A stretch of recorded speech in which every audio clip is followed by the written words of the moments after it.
Hey guys, today what we're going to talk about is addiction and the study that we did in 2016 and the retrospective study that we did. And so what we did is we took a group of patients retrospectively. In addition to that, the brain study we did about addiction. And we found out what exactly they were addicted to and what the meditation that we had prescribed and the process we had prescribed did for them. And what we found is that in tobacco addiction, 80% were cured just by doing this alone, this process. 83% were found retrospectively to basically cure with alcohol addiction.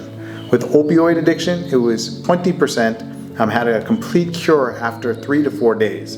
92% were completely cured after doing this process for a month. Okay?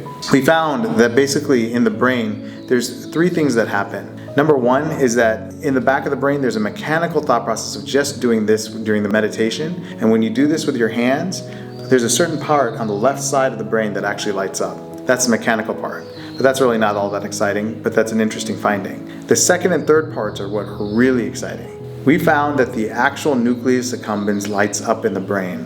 What is that nucleus accumbens? That is the area of the brain that causes a certain amount of dopamine to be released, and it's part of the reward pathway. So that was an exciting finding. The third exciting finding that we had was that the brain and the periphery of the brain actually has a sort of relaxation that takes place after the meditation is done for a certain amount of time. So we actually studied that, and we found on our MEG studies, which are called basically encephalographic studies, we found that you have a decreased amount of cortical activation in the brain, and it's sort of a calming of the brain that takes place with the meditation itself. So these are really, really important findings that we have.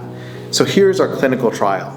We don't suggest that you do this under, self-directed care. We suggest that you do this under our guidance. And we recruit you to our study of basically a prospective, forward-thinking clinical trial where we will randomize you into a treatment group and non-treatment group and see if this actually has an effect. If you're interested and you have an addiction that you'd like to try out with this, we'd love to have you on board. Please come and join our clinical trial. Thank you so much.